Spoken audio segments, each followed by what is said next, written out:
Lo recuerdo bien.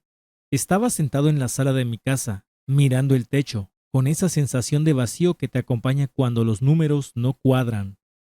No era que no trabajara lo suficiente. De hecho, dedicaba más horas de las que debía. Pero al final del mes, la cuenta estaba igual, vacía. La renta, las deudas, la comida, todo se iba como agua entre los dedos. Y esa noche me prometí a mí mismo que iba a entender qué era lo que estaba haciendo mal, porque no podía aceptar que toda mi vida fuera solo correr detrás del dinero. Y antes de seguir, quiero pedirte algo. Si alguna vez te has sentido atrapado en esa misma carrera sin fin, suscríbete al canal ahora mismo, porque lo que estás a punto de escuchar puede abrirte los ojos tanto como me los abrió a mí. Lo primero que aprendí es que la verdadera riqueza no se mide en billetes ni en cifras bancarias, sino en tiempo. Tiempo para elegir qué hacer, con quién estar, cómo vivir. Porque puedes tener un gran salario, pero si cada día lo entregas todo a un trabajo que te consume y no te deja respirar, ¿qué tan rico eres en realidad? El dinero sin tiempo es solo una prisión de lujo, y entender esto me hizo replantear completamente mis prioridades. Con el tiempo, también descubrí que el problema nunca fue el dinero en sí, sino mi comportamiento con él. Era fácil culpar a mi salario bajo, a las circunstancias y a la economía, pero la verdad es que yo mismo me saboteaba. Gastaba en cosas que ni siquiera necesitaba solo para sentir un alivio momentáneo.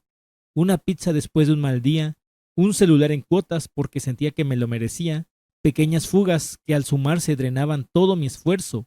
Y lo peor es que incluso cuando ganaba un poco más, volvía al mismo punto. Ahí entendí que sin cambiar mis hábitos, ningún aumento de sueldo iba a salvarme. Otra lección brutal fue darme cuenta de cómo las cuotas eran un impuesto invisible que yo mismo aceptaba pagar. Cada vez que compraba algo a plazos, estaba hipotecando mi tranquilidad.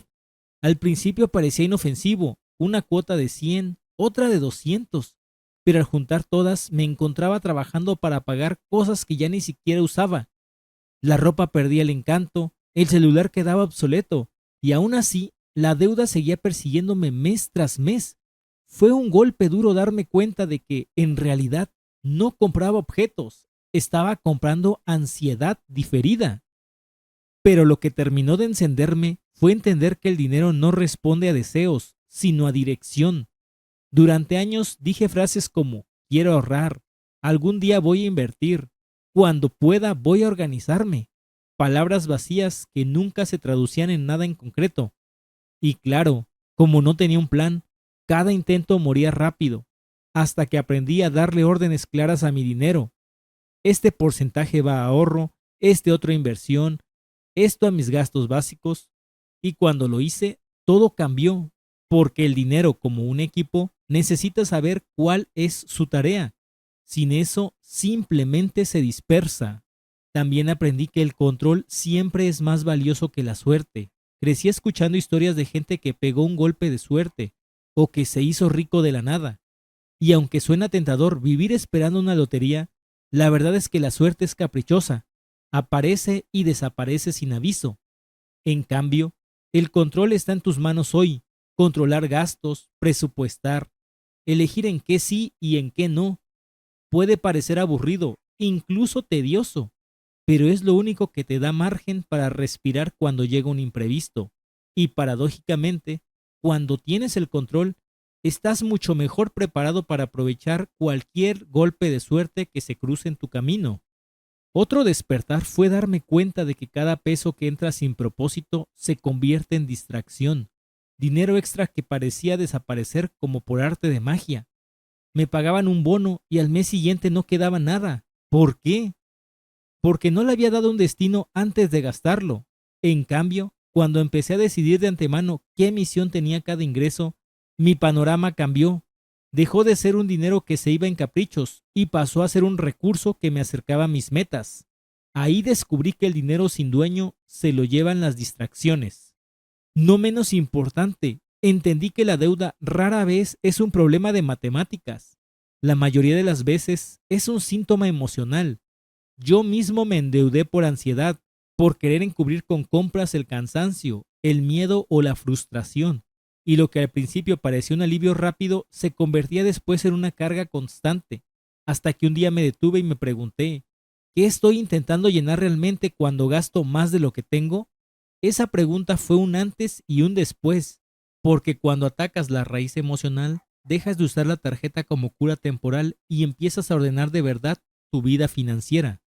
Algo parecido pasa con el silencio. En mi casa nunca se hablaba de dinero, como si fuera un tema prohibido, y ese silencio creaba ruido en otros lados, discusiones veladas, reproches y tensiones que se acumulaban. El dinero sin diálogo destruye relaciones poco a poco. Hablar de finanzas en familia no es cuestión de control, sino de confianza, de construir en equipo. Poner el tema sobre la mesa cambió no solo mis cuentas, también mis vínculos.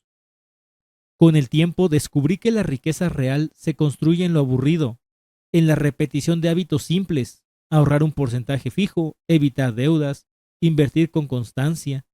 Nada de eso es glamuroso, no genera adrenalina, pero es lo que funciona. Es como regar una planta todos los días. No ves el cambio en una semana, pero años después tienes un árbol con raíces profundas. La mayoría se rinde antes, buscando emociones rápidas, pero la paciencia siempre paga mejor que la euforia. Y por último, aprendí que tener menos puede ser el primer paso para tener más, porque cada cosa de más que acumulamos nos exige energía, tiempo y dinero para sostenerla. Reducir, simplificar y soltar. Cuando lo hice, descubrí que lo que parecía renuncia era en realidad libertad. Tener menos compromisos financieros, menos objetos innecesarios, menos cuotas, me dio más claridad y más tranquilidad. Y con eso llegó algo que no esperaba, la sensación de estar avanzando más rápido. Hoy miro atrás y me doy cuenta de que nada de esto fueron fórmulas mágicas, sino cambios de perspectiva. Semillas que fui sembrando poco a poco. Lo más valioso no fue ganar más, sino cambiar la manera en que me relacionaba con lo que ya tenía. Porque al final, la verdadera riqueza no está en lo que acumulas, sino en la libertad que logras construir. Y ahora sígueme para más consejos financieros.